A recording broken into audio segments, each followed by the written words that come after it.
छत्तीसगढ़ के हसदेव अरण्य क्षेत्र के आदिवासी पिछले एक दशक से आंदोलन कर रहे हैं। 21 और 22 दिसंबर यानी पिछले कुछ दिनों छत्तीसगढ़ के सरगुजा जिले में अधिकारियों ने भारी पुलिस तैनाती के बीच हसदेव अरण्य जंगल में कोयला खदानों के विस्तार के लिए पेड़ काटना शुरू कर दिए।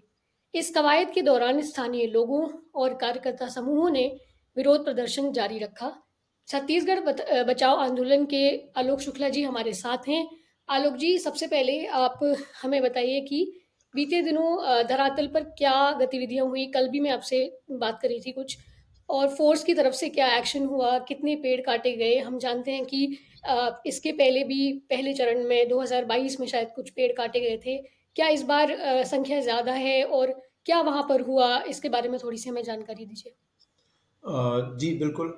हसदेव अरण्य जो एक संवेदन वन इलाका है, उसमें वहाँ जो चार कोल ब्लॉक हैं राजस्थान सरकार के, उसमें से एक कोल ब्लॉक परसाई केतेवासन, उसके लिए 91 हेक्टेयर के पेड़ दिसंबर 21, 22, 23 3 दिन जो है काटे गए। महत्वपूर्ण है कि आप उस दरमियान जब पेड़ कटाई की प्रक्रिया हुई, भारी पुलिस बल को तैनात किया गया। लगभग जो प्रभावित गांव हैं, साली, हरिहरपुर, फतेहपुर, घाटबरला, इन सभी गांव को एक तरीके से नजरबंद रखा गया, लोगों को खेतों तक में नहीं जाने दिया। और जो गांव के आंदोलनकारी युवा साथी हैं, जो गांव के सरपंच हैं, उनको सुबह 3 बजे 4 बजे उनको हिरासत में ले लिया गया और पूरा दिन एक तरीके से गैरकानूनी हिरासत में रखा गया। बहुत ही दुखद है कि अमानवीय व्यवहार एक तरीके से उनको किया, कपड़े तक लोगों को नहीं पहनने दिया गया। मैं जब जाने की कोशिश किया तो मुझे भी रास्ते में डिटेन किया और 5-6 घंटे फिर मुझे वापस बिलासपुर लेके आए। जब साथियों को मुश्किल से पता चला तब मुझे कहीं ना कहीं बिलासपुर में छोड़ा गया। तो एक तरीके से पुलिस की दमनात्मक कार्रवाई के आधार पे पूरा जो है वो पेड़ कटाई की प्रक्रिया की गई है। जी।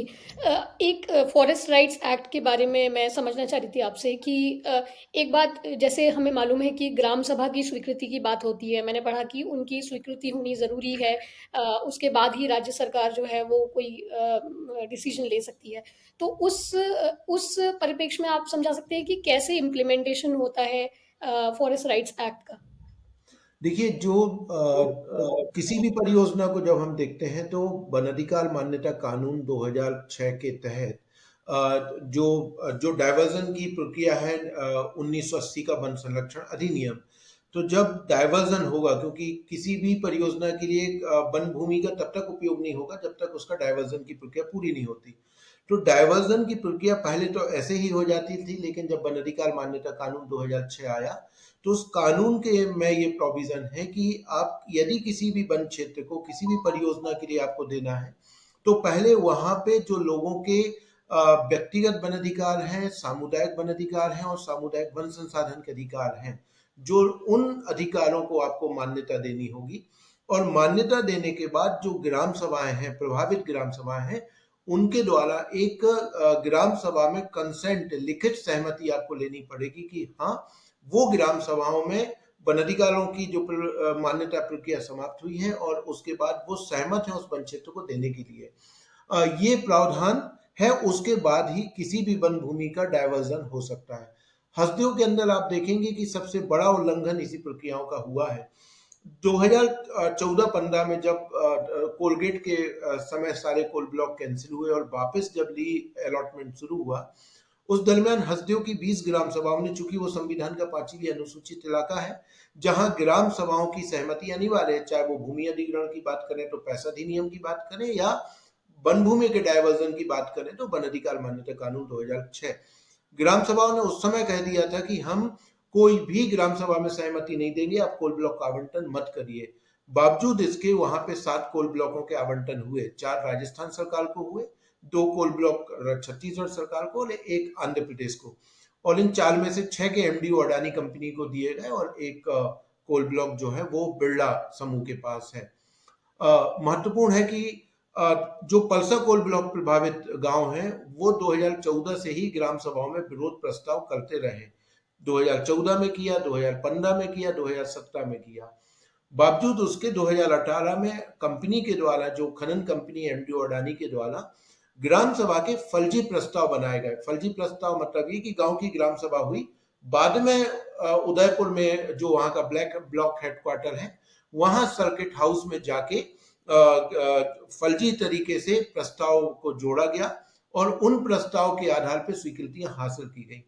पिछले 5 सालों से 2018 से वहां के साथी सतत इस बात का विरोध कर रहे हैं कि हमारी जो फर्जी ग्राम सभाएं हुई हैं उनकी जांच की जाए और उसके आधार पर जो वन स्वीकृति जारी की गई है उसको निरस्त किया जाए। आपको याद होगा शायद कि 2021 में हसदेव के लोग 300 किलोमीटर पैदल चल के रायपुर पहुंचे थे और रायपुर पहुंचने के बाद राज्यपाल से मिले। राज्यपाल ने 23 अक्टूबर 2021 को चीफ सेक्रेटरी को पत्र लिखा था कि जो भी ग्राम सभाओं की फर्जी प्रक्रियाएं हुई हैं उनकी जांच की जाए और जांच होने तक तमाम कार्रवाइयों को स्थगित रखा जाए। दुखद रूप से कहना पड़ेगा कि 2021 से लेकर आज तक फर्जी ग्राम सभाओं की कोई जांच नहीं हुई और उसी फर्जी ग्राम सभा प्रस्ताव के आधार पर जो वन स्वीकृति मिली थी एमओएफ के द्वारा दी गई थी और उसके बाद अंतिम आदेश जो राज्य सरकार के द्वारा अप्रैल 2022 में दिया गया, उसी के आधार पर पेड़ कटाई पिछले साल भी हुई है और अभी भी पेड़ कटाई की प्रक्रिया यथावत जारी है।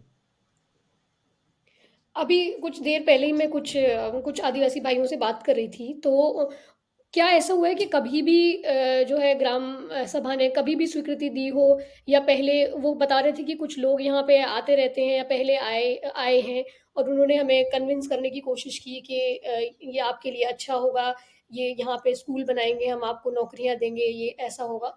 तो इस तरह से कुछ लोग जो हैं वो उन बातों में आए और फिर उन्होंने उस चीज़ को लेके जो है वो अग्री कर गए। तो ऐसा कभी हुआ है पहले पहले चरण में, क्या भी ऐसा हुआ है?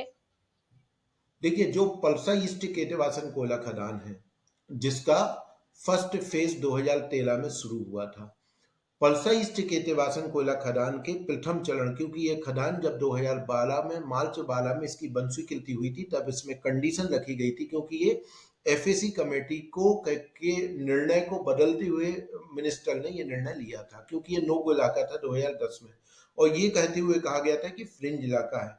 तो पलसा ईस्ट केतेवासन का जो प्रथम चरण जिसमें 768 हेक्टेयर वन इलाका 15 सालों तक काटा जाना था, उस समय वहां की ग्राम सभाओं ने सशर्त अनुमति दी थी कि हाँ हम इसके लिए तैयार हैं, जिसमें घाटबरला गांव ने उस समय भी सहमति नहीं दी थी और घाटबरला गांव का एक तरीके से फर्जी प्रस्ताव बनाया गया था जिसकी शिकायतें 2012 और 13 में आदिवासी विकास विभाग से लेके कलेक्टर और तमाम जगह शिकायतें प्रेषित की गई थी। लेकिन अन्य कुछ गांवों ने फर्स्ट फेज के लिए स्वीकृति दी थी कुछ कंडीशंस के आधार पे। अभी जो प्रक्रिया चल रही है वो सेकंड फेज का है और फर्स्ट फेज का निर्णय ये था कि जब प्रथम चरण खत्म हो जाएगा, प्रथम चरण की माइनिंग के बाद दूसरा चरण होगा और दूसरे चरण में घाटबरला गांव की लैंड एक्विजिशन की प्रक्रिया हुई। तो प्रथम चरण में घाटबरला गांव का भूमि अधिग्रहण नहीं हुआ है। घाटबरला गांव का भूमि अधिग्रहण की प्रक्रिया 2013 के कानून के तहत 2019-20 में शुरू हुई है।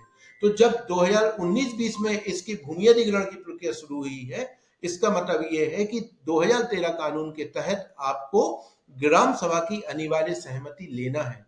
घाटबरला गांव की अभी तक सहमति नहीं ली गई है। पिछले साल हमें याद है कलेक्टर ने एक आदेश किया घाटबरला गांव की ग्राम सभा की सहमति के प्रस्ताव को लेकर, तो जून की बात है, शायद जून 2022 की बात होगी। तो घाटबरला गांव के लोगों ने उसका विरोध प्रस्ताव किया और जैसे ही विरोध प्रस्ताव हुआ, मैं आपको बताऊं कि कलेक्टर ने जो आदेश जारी किया था ग्राम सभा का, बैकडेट में उस आदेश को वापस ले लिया कि नहीं, हमने ग्राम सभा आयोजित करने का जो ऑर्डर किया था वो हमने खारिज कर दिया।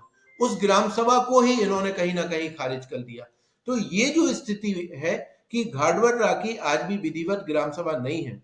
सवाल उसके बगल में जो नया कोल ब्लॉक है, पलसा कोल ब्लॉक, जिसकी अभी पिछले साल पेड़ कटाई शुरू भी हुई थी जो रोक दी गई थी। पलसा कोल ब्लॉक से प्रभावित गांव है साली, हरिहरपुर, फतेहपुर।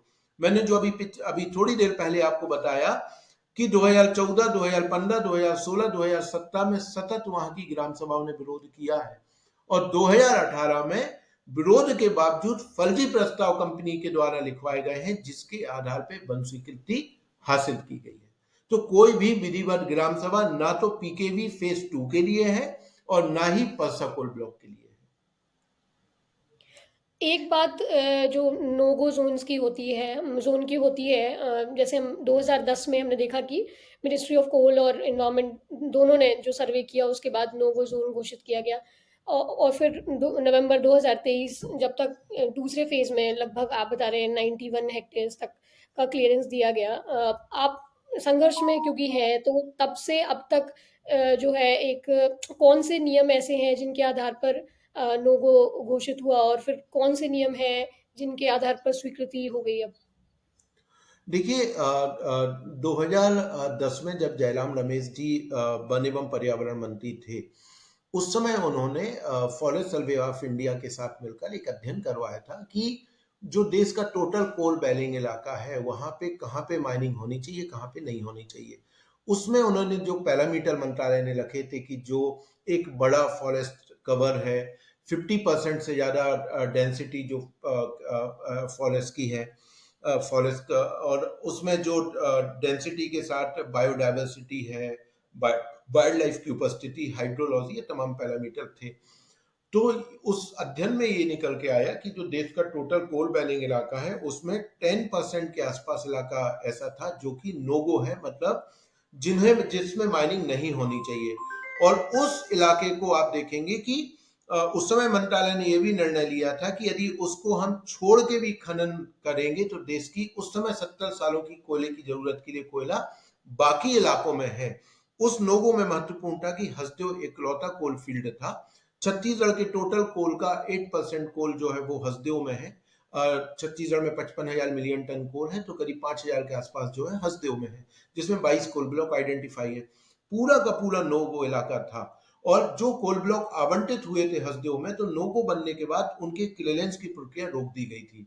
लेकिन बाद में जो राजस्थान का पलसा ईस्ट केतेवासन कोल ब्लॉक है, जिसका ज्वाइंट वेंचर अडानी समूह के पास था, अडानी समूह के दबाव में, यहाँ पे रमन सरकार थी और राजस्थान में गहलोत, इनके दबाव में जयराम रमेश जी के द्वारा वो क्लियरेंस दिया गया था, ये कहते हुए कि फ्रिंज में है। महत्वपूर्ण है कि उस निर्णय को भी 2014 में सुदीप श्रीवास्तव ने एनजीटी में चैलेंज किया और एनजीटी ने उस ऑर्डर को ही खारिज किया और वन स्वीकृति को निरस्त किया।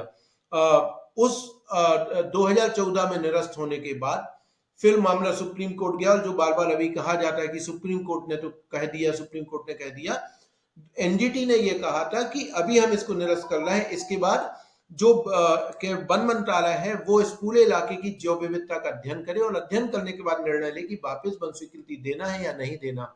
उसी अध्ययन के आधार पे 2019 में आईसीएफआरई और डब्ल्यूआईआई की स्टडी हुई है। जो महत्वपूर्ण है कि बाद में मंत्रालय ने अपने ही इस निर्णय को गो लोगों को बदल दिया गया, लेकिन बाद में एक नया कॉन्सेप्ट लाया गया, वायलेट और इनवायलेट का इलाका, जिसमें पैरामीटर और बदले गए। लेकिन उस वायलेट इनवायलेट में भी आप देखेंगे कि हसदेव के अधिकतम कोल ब्लॉक इनवायलेट हैं, यहां तक कि जो पलसा कोल ब्लॉक की जो स्वीकृति दी गई है वो भी इनवायलेट की सूची में शामिल है। तो आपने नोगो इलाका हसदेव था, उसके बाद वायलेट इनवायलेट था, इनवायलेट भी हसदेव का इलाका है, लेकिन जो केंद्रीय वन एवं पर्यावरण मंत्रालय है वो जानबूझ के इसको नोटिफाई नहीं कर रहा है कोल मिनिस्ट्री के दबाव में।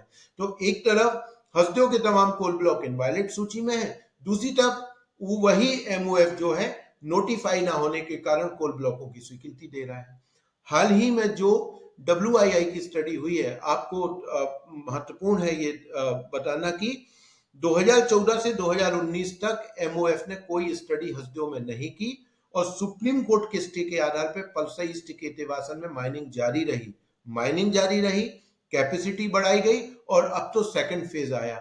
जब पलसा कोल ब्लॉक के क्लियरेंस की बात आई तब 2019 में स्टडी का ऑर्डर हुआ और 2021 में जो रिपोर्ट आई, भारतीय वन्यजीव संस्थान ने बहुत साफ अपनी रिपोर्ट में कहा है कि यदि हसदेव में खनन हुआ तो जो हसदेव नदी और बांगो बांध है वो पूरी तरीके से उसका अस्तित्व पे संकट आएगा, खत्म होगा, और जो मानव हाथी संघर्ष है वो इतना ज्यादा बढ़ जाएगा कि आप कभी संभाल नहीं पाएंगे और उस पूरे इलाके को नोगो इलाका घोषित कर देना चाहिए।